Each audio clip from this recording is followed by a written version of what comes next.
біз кімбіз?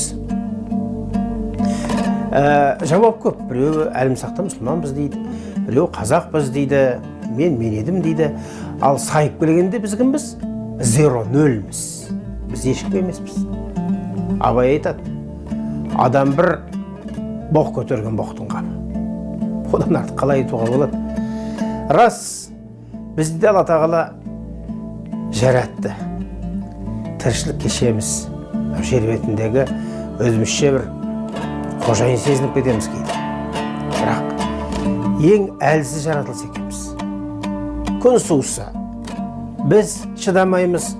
Күн ысыса, тағы шыдамаймыз. Ашта жүре алмаймыз.